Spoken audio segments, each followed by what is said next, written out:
Hi everyone, my name is Darius. I'm Chief iOS Engineer at Vips Mobile Pay, basically doing fintech application, and I'm app developer.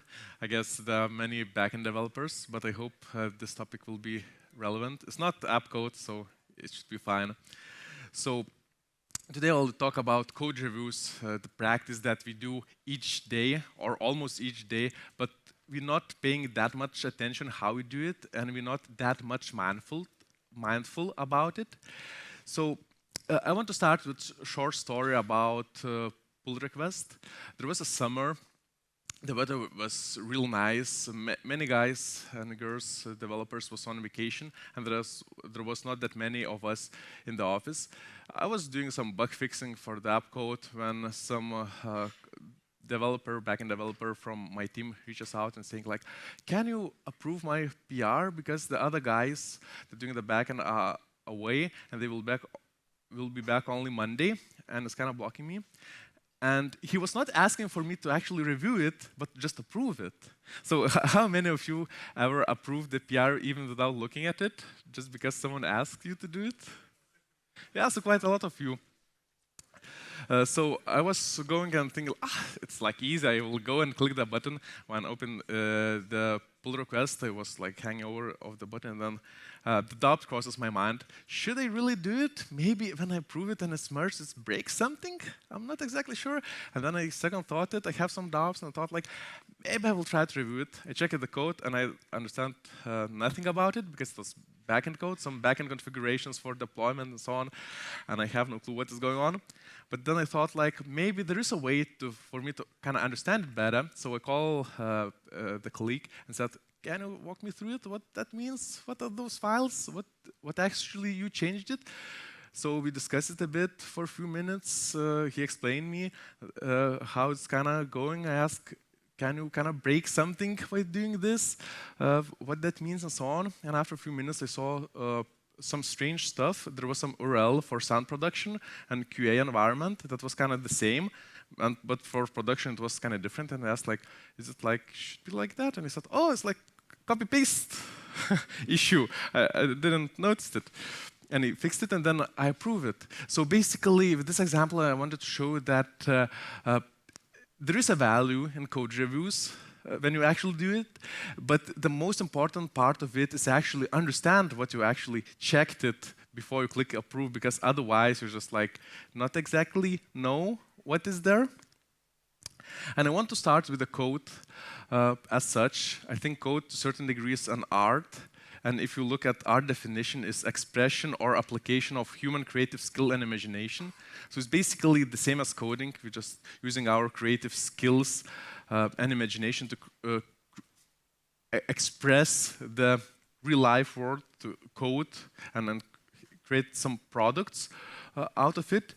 And it's pretty funny because with the art, you can ask two people draw the same picture, like of a house, and you will see different houses. And to a large extent, it's the same with the code.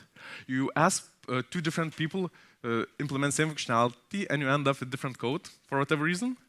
But it is because we're using our past experiences to kind of express ourselves, and because each of us have different experiences, we express ourselves a bit differently. There are some commonalities, but the more abstract the task is, the more different the end code could be. And the pull request is basically an exhibition of our kind of ideas and thoughts. And it's pretty funny when you think about it, that when you see the code, it can give us different emotions. We can be happy, it's like 2 lines in this change, like it's pretty easy. Or we can be frustrated or even angry when you open it and you see like 50 files change and 1,000+ lines of newly added code. It's like, it drives us crazy. Same as we look at the fine art, sculptures or pictures, and we get different emotions of it. And other thing that is very important, that we are all humans. We're not some kind of AI bots that just writing the code and so on, and there are some pluses and minuses that goes with that. But I think important thing about it is that we write code for machines to execute, but other human beings to read. And I want to kind of repeat it because there is a difference. We write code for machines to execute, but for other human beings to read it. And what that means is basically whatever we will write, the compiler and so on will just compile it, execute, and so on. But it doesn't necessarily mean that what we wrote other people would understand easily, and it might be pretty hard to understand sometimes. And because we are humans, our code varies in quality. We have bad days and good days, and we can produce different quality of code. Sometimes we do like pretty nice code, sometimes not that nice, sometimes it's like pretty bad because we're not feeling well, but we just want to kind of fix that bug, push it out, or deliver that feature because we're kind of behind, so we're rushing things out.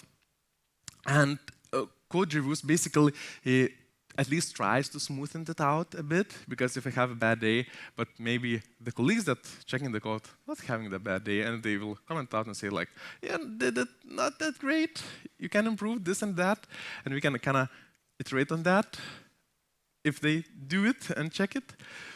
And to a lot of in the code reviews, very subjective.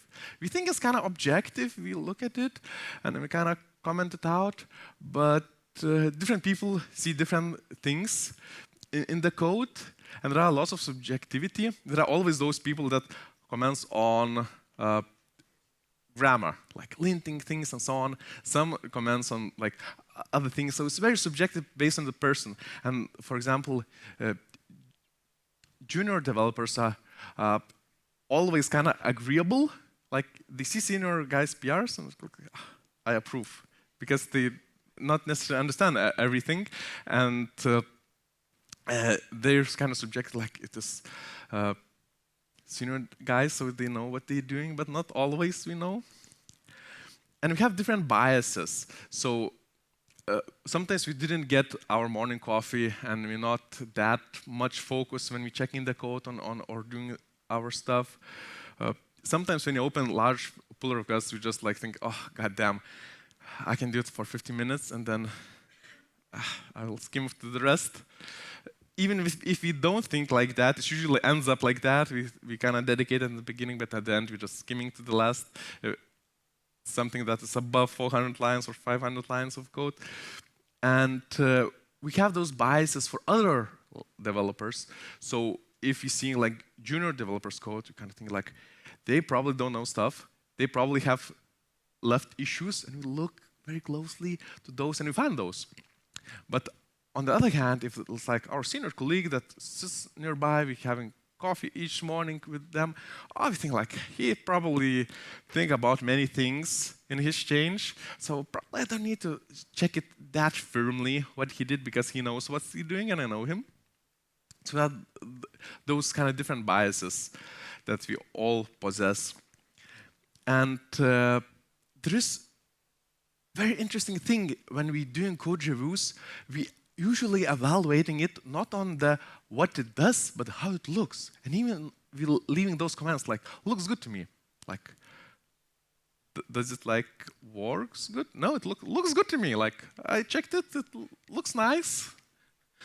Maybe I understand some what it's doing, maybe not, but it's like, looks good to me. So we doing those evaluations based on our feelings, and not that much of objectivity is involved. Sometimes it is, but not always. And sometimes we have kind of discussions and disagreements with each other, and sometimes we are even like religious, how exactly it should be, and it's really hard to convince others that it can be different. And we have different opinions because we have different experiences in the past, and usually it ends up, if we kind of discuss it more, that we're just discussing different trade-offs for different implementation on different solution, and it's mostly about trade-offs. There is no silver bullets. There is like, it depends, usually. And it's pretty funny when I remember once we have one colleague that was very religious on kind of linting things and how code looks by itself, and he was always kind of calling it out like, we need to kind of discuss it and agree like of indentation of these statements, because like we should kind of agree. It's like a must thing because otherwise I want to prove it. So there are those religious things that's also going on in the code reviews. And if we switch to how we're actually creating a pull request and providing the information of what we did, there are different strange things that going on there too. So it's pretty important to provide enough information for others to understand us, what we actually meant, and give some more context, because otherwise, if it's not that much context, it's really hard to kind of pick it up and understand it, and then you just check the style, and if there is no like strange thing going on, some strange if statements or something, but you don't understand like fully how it's working, you just approve it. So if you and it's real annoying when you open pull request and it's just Jira ID, and almost no one opens that Jira ticket to see what it's all about. So I think it's pretty important to add some description that is kind of summarizes what we do. So basically, it would be nice if we could like write down why we kind of introducing this change. Is it something, a bug? Is it some kind of feature? Or just like our thought of refactoring that we just come up and we're just doing it. And then how we actually kind of planning to kind of do it. And what we did with some kind of bullet points to kind of aggregating it. And we should, don't forget, mention the testing. Because pretty recently, I was checking one of my colleagues' PR, and we have this rule on the iOS team that we should check out the branch, run the code, and test it. And I was like, it was I think Thursday evening or Friday, almost evening, like end of the working day, and I said like, I don't want to test it because he sits next to me. So did you test it out? And he said like, it should work. And I said like, you know what? Let's agree. If you test it out, and then you tell me if it works, and then I will approve it. And he tests it out, and he finds out that it's not actually working, because apparently there was some legacy code that needed also to be changed that was very not obvious that it works like that. And the change itself was like feature flag from Firebase to turn it on and off. And it tested out only on default value. That's, I think, false for that case. But when you actually set it, it was just failing and crashing during runtime. So, and during the past years, I pretty often ask people like, do you consider like writing some tests for it? And oh yeah, I didn't thought about it. Like, and they write it those. So testing is important, and also in description to express, because sometimes we have the change and we don't know how to fully test it because it's like pretty complicated and so on. And when you're reviewing the code, you might think that he tested it out, but there are like 5 cases, but you're able to test just 2, and the rest is like so complicated that you just like assume that it works. So I can give you an example of how it could look in practice. So for example, there is a request to implement paying out from the accounts. Like you have card payments, and you need to add like paying out from sending account.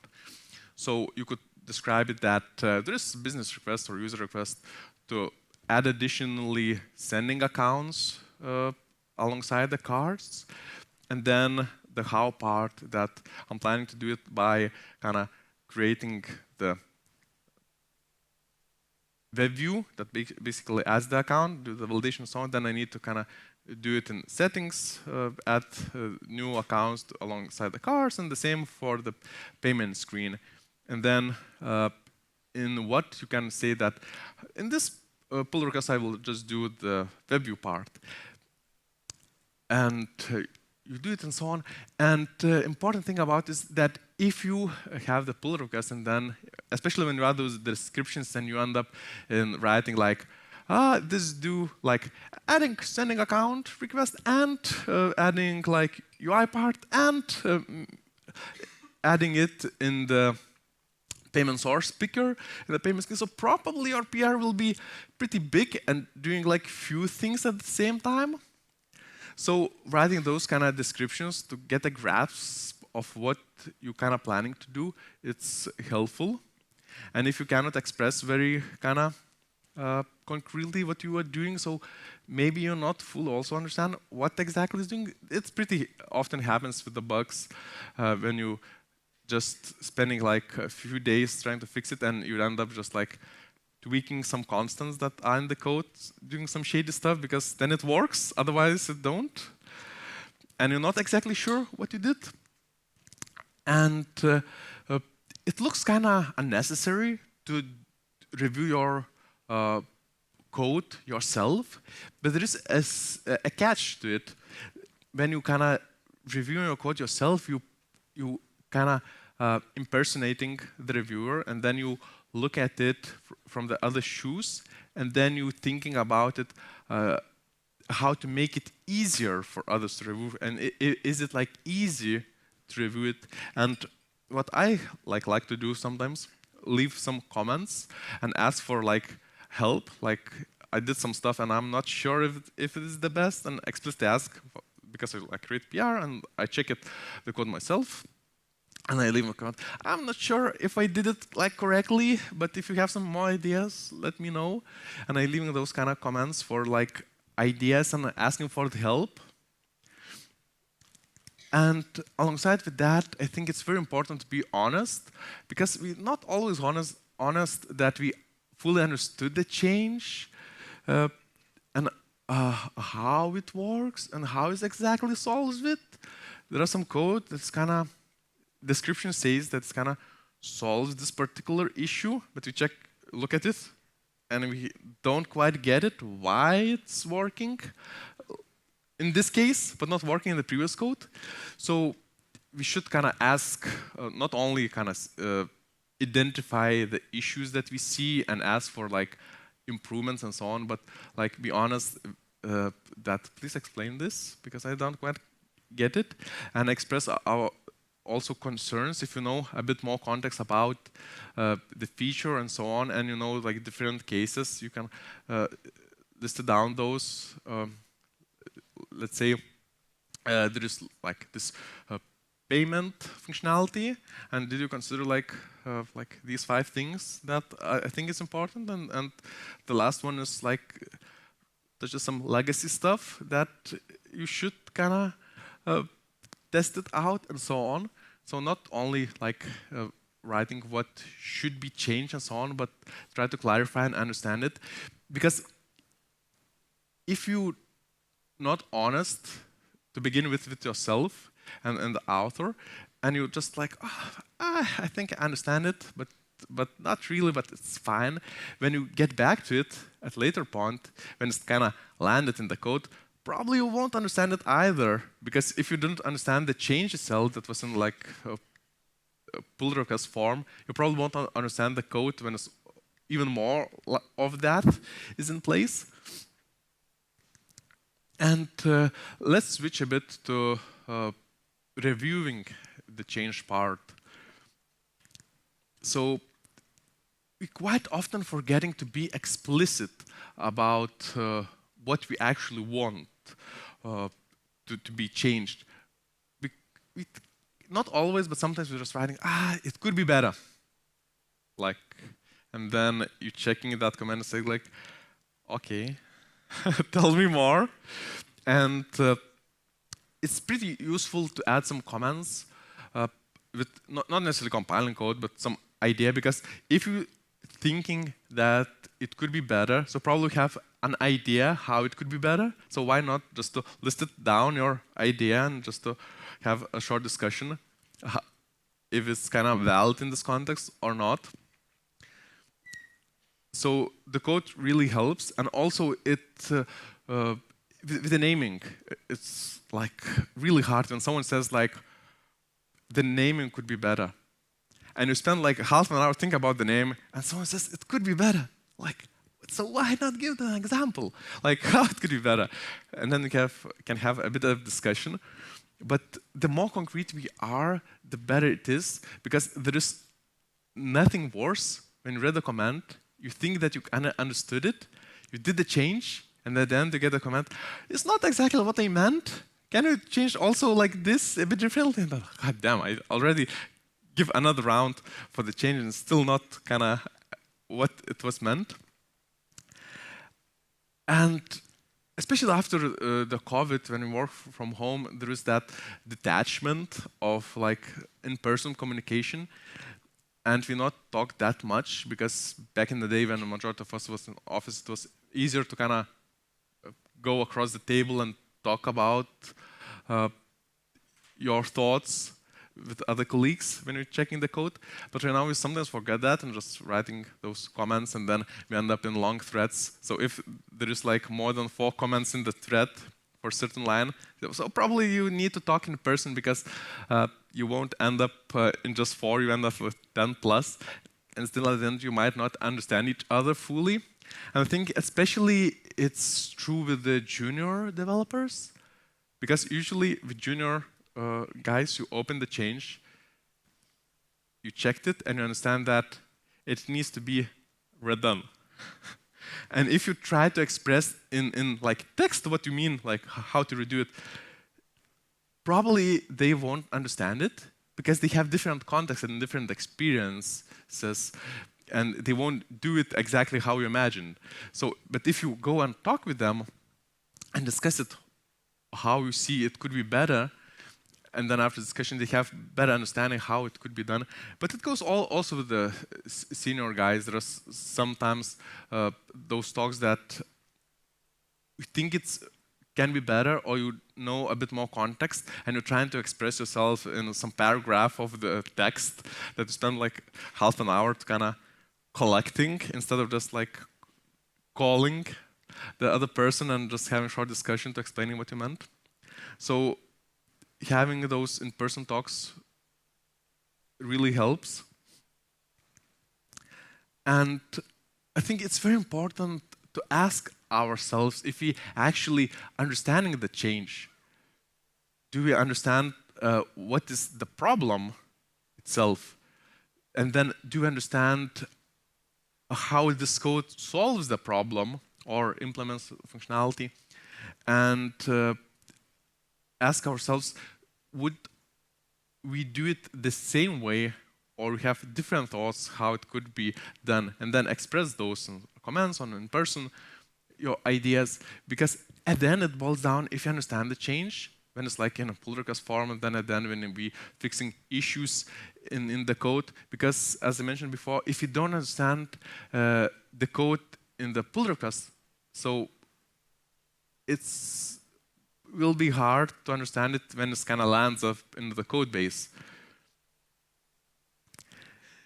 And code reviews are pretty subjective, and there are some small things that we could try to do to make it a bit more objective. So one of those is solid principles. We sometimes remember those, sometimes not. But usually when we checking the code, we looking like, oh, it's like, looks good. And we kind of narrowing our focus to specific lines, specific function, and so on. And we're not necessarily seeing the full picture of the change and how it's kind of impacting it. But if you could like kind of zoom out a bit and see the change from the solid principles kind of glasses, and think about like, is this change that is added to this class still leaves the class with single responsibility, or like makes it do like 2 things right now? Because it's always easier just to attach the code to existing functionality. There is a class, oh, it's pretty convenient to add more stuff to it that interacts with it, rather than to make it like separate and in separate places. And with the open-close principle, so if we seeing that there is like new functionality added, but then it propagates for whatever reason to 10 different files, so probably it's not, so it's violating the open-close principle, and you cannot like extend your kind of module or functionality by just like creating new things. You need to like make lots of changes across. And also it's really easy to add another function to interface rather than thinking about how to split it. And then after some time you end up with interface that has like 20 functions, and there is places that's using just a subset of it. And so on. So other thing is that we could check is code smells. We kind of know about those, but we're not consciously thinking about them. So when we see large classes, and especially if it's like a bit legacy code, like it's thinking like it will be fine. That's kind of adding another thing to this because it's already big. It won't matter that much. But maybe we can split it a bit. And if we're adding another parameter to the function, so most likely we need to split it because another parameter means there is an if statement of some sort that do this and that. And pretty often we're just duplicating the code because it's just easier rather than extracting it to some kind of factory or so. And if you see that two pieces are kind of that are newly added cannot live without each other, so probably it's kind of tightly coupled together. And if the pull request lacks some sort of tests, so probably it's not doing everything correctly, because if you're adding the new functionality of some sort, like extending small pieces, so it should be somehow kind of separated, and you should be able to kind of test it out separately. But we are humans, and we tend to just like think about how to solve it, and we work in the way that, oh, I tried a bunch of stuff, it works. Then I clean it a bit and push it because I already worked 5 days on it, and like it's fine, it's kind of good enough. But when we're checking it, we don't have that 5 days luggage of kind of time spent, so we can kind of zoom it a bit out and see it if it kind of makes sense overall and how it could be improved in different ways. And you tend to think that simple is kind of good enough, but I would say that obvious is kind of even better. And yesterday I kind of faced this kind of obvious problem here in this conference room. So not in the conference room, but in this kind of area. So when you think about the door, so it's like pretty simple. You have the frame, you have the hinge, you have the handle, you have your lock mechanism. But then you put that in the toilet, and you don't add the indication if it's like locked or unlocked. You're going on, occupied, occupied, occupied, not occupied. And then you're doing just guesswork of 5 different cases, trying to guess which one is kind of working correctly. And in our office also, there is like strange stuff. For that reason, architects added the doors that opens in different directions. So sometimes you need to kind of pull, sometimes you need to push. And it was like annoying, like crazy. And at the end, they attached the stickers saying like pull or push, because it's like not obvious at all. And how like simple it could be. Like you have just door. How wrong it could be. But the thing is, even if you have pretty simple thing, like in a class or something, if you're using it in the context in some strange way, even the simplest thing might be not obvious, and those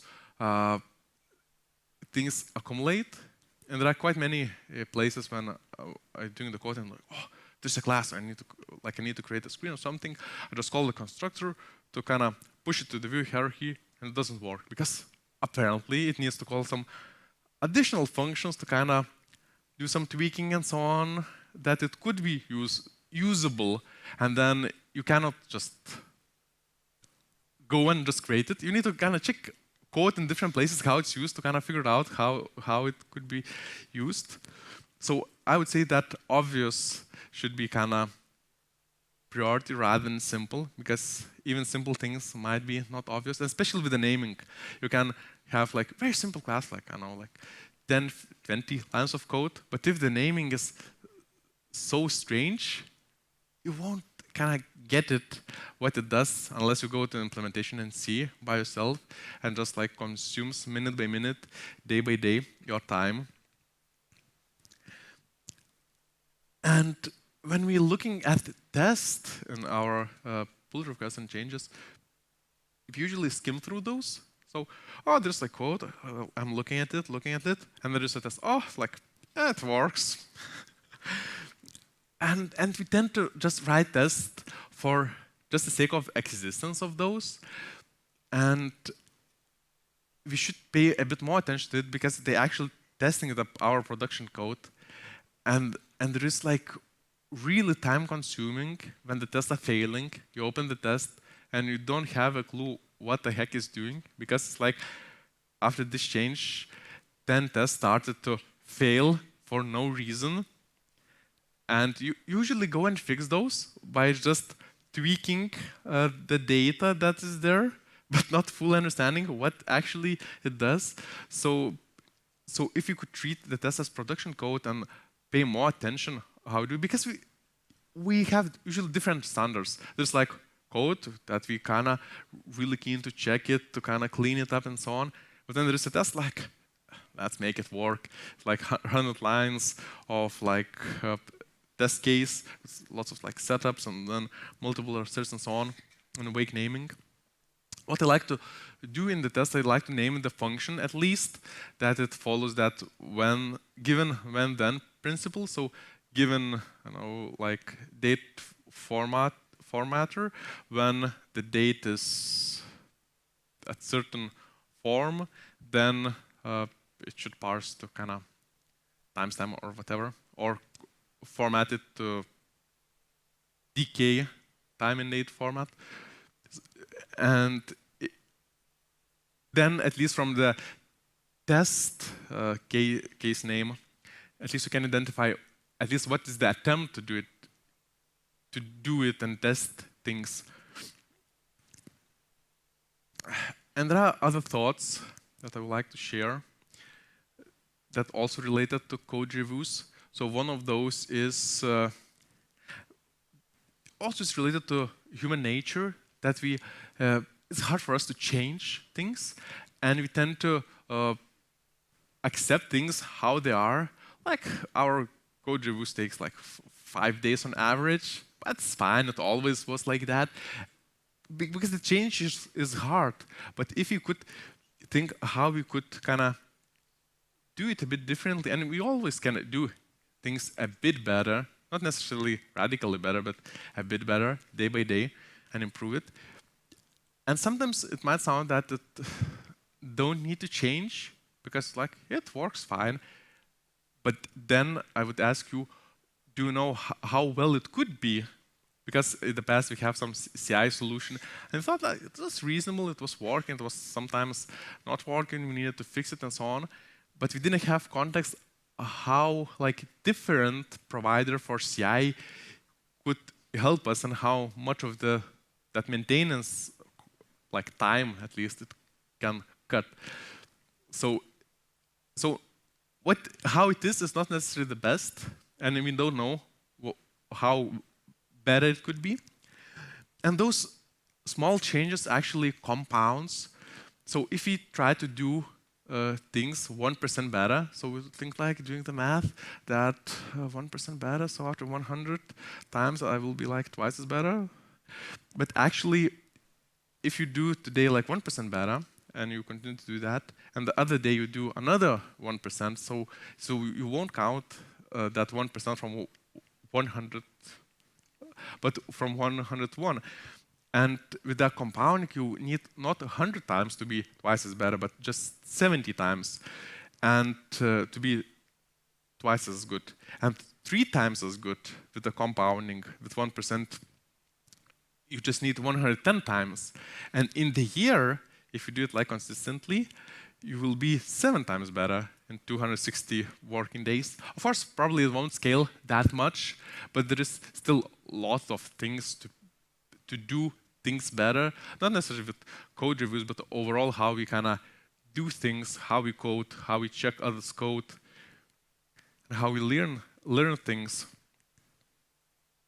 And we also have the tendency to put things to the future and saying like, I will do it later, I will refactor it later, and we never get back to it. I remember we have this rule, because we have on some rush of development a few years ago, and we have the rule that you don't have time to do stuff like refactor it and so on. You just create a Jira task for kind of refactoring, and we will get to it later. And it never happened. It just like was accumulating and accumulating, where at the end we just like removed all the Jira tasks of those kind of refactorings because it was never done. But when you create a change, if you just see how it could be better, if you do it just after it, not like the other day when it's just like pretty fresh, you can improve the quality and leave it better than it was. And I think it's important to kind of split it, because I really hate when there is like the changes together with refactoring or together with some other stuff that was kind of fixed along the side, and instead of just small thing that I know can be done in like 50 lines, there's a specific change, it ends up being 100 lines with some unrelated change. So if you could like split it out and do things that we think needs to be done and improve it just instantly rather than pushing it to the future. And the same goes, as I mentioned before, with understanding the change itself. Because if you think like, oh, I don't quite get it right now, what the change is doing, but I'll figure it out if I face some bug in the code, I will go and check it, debug it, and so on. Yeah, probably you will do it like that, but you will spend like 2 days instead of 1 hour trying to figure out, because you will not spend that small amount of time in the code review phase to understand what is doing, but you kind of delay it, like when you kind of face issues in it. And there is one, I would say, particular case about bug fix PRs.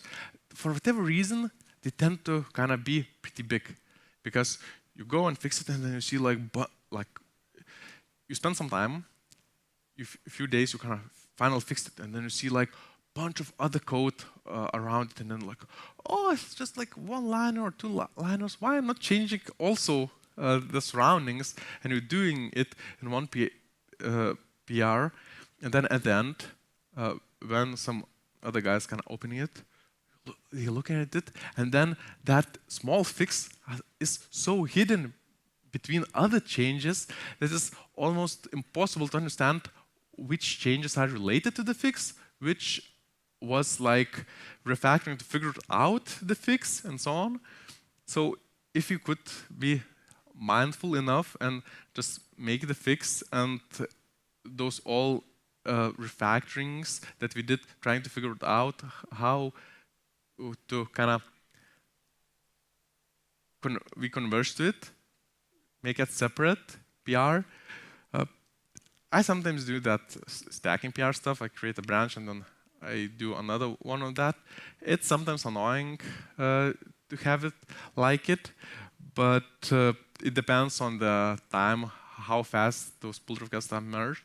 And if it's like small fix, it's usually faster, like 5 lines of the fix.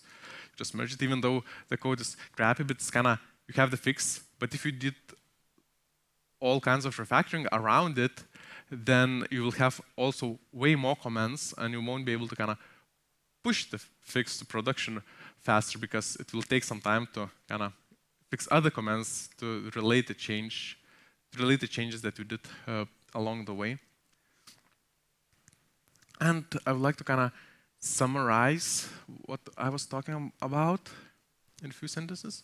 So overall, we are humans. We have our flaws and good things, and we have our biases, and we look at the things based on our experience, and we never look at it like objectively. It's always subjective to what we experienced in the past. And during those discussions and disagreements that we have, we should discuss it in person, because then we can resolve it faster, and we should not take time just to being pull request comment writers and write like paragraphs of comments explaining our thoughts. It's usually way faster just to do it in person. And if you could just agree that we can disagree on the things, and that could be different ways and not be that much religious of how things are, we could move a bit faster. And when we're creating those kind of changes and raising the pull request, if you provide enough information and help others to kind of understand it better, then when we are not around and someone else to take over, they would know a bit better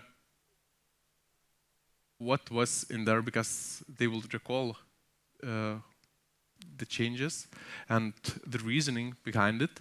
And the reasoning is sometimes even more important than the actual code.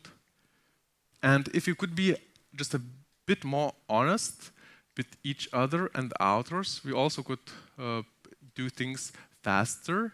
And I remember my physics teacher in the school once said that kids, you should ask questions when you don't understand, because the older you are, it's harder to kind of expose yourself that you don't understand and ask questions. So I think it's important to remember that it's fine to don't understand and try to clarify things. And when we checking and we're doing code review, it's always good to be explicit, to give an examples or call in to kind of clarify things. And to be a bit more objective, we could try to kind of check pull requests, not by the style of some sort, but a bit zoom out from the high level if it kind of makes sense.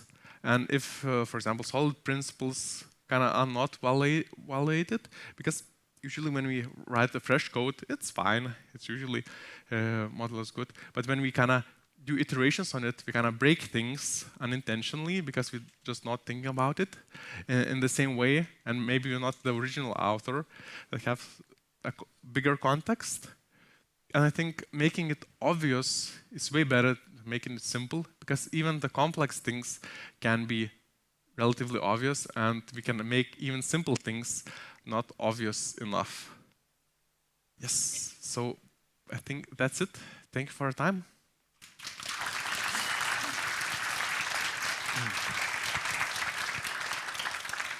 Does anyone have any questions? Here we have one. Thank you for your talk. Yeah. You recognized lots and lots of things there. So I was thinking about introducing changes, right? And when you think back, what change in code review you think had the most impact? Sorry, is it?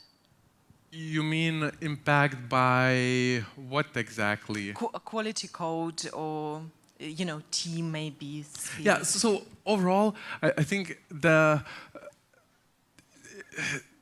biggest thing that we kind of tend to do is not kind of clean things, because when we create a solution, it's usually nice enough, but when we introduce the change, we usually on the rush to a certain degree, and we just add it to the first place that it seems fit, and because others don't have much context, and we're not explaining what we are trying to achieve, they look usually to the if statements, the functions and so on that they can understand, but they don't see the full picture. And then over time, we're just expanding things in not the right places. And then we end up that you change one place, but you need to change 5 others because they kind of related in an unintentional way. So I think that makes a bit difference to kind of trying to think if we're not coupling things around. And because first iteration is always nice. When we refactor, rewrite it, it's perfect. After 2 years, it's the same as it was, the previous one. Because we introduced the changes, and we just did it in all over the place. And here was also a question. Okay. Who had a question? In pull requests, we also have option to reject it. Should we use that option at all? I personally never reject it. I usually talk with the person. If I see that how they did it, it's radically different how I see it. So instead of kind of rejecting, I go and talk to the person, try to explain how I see it and so on. And quite often we just agree that, yeah, it's not the best, and they just close it themselves and create a new change. Because the problem with rejecting is the explanation. Because usually if you're rejecting it, it's like radically different how you think. So it's really hard to express yourself in the text rather than in person, because you get the feedback. You say like this and that, how you think about it, and then person can respond. And sometimes you might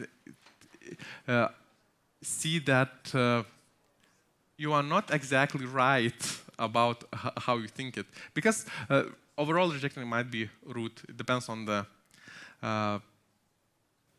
team and what is the agreement. But I think it's better just to talk in person about that radical difference, and because then person would know how to change. Because if you just reject, he might not understand why and how, and then still at the end it might be just frustrated and come to you just to get it clarified. I have one question. So you're leaving the decision for the person to abandon it or redo that pull request?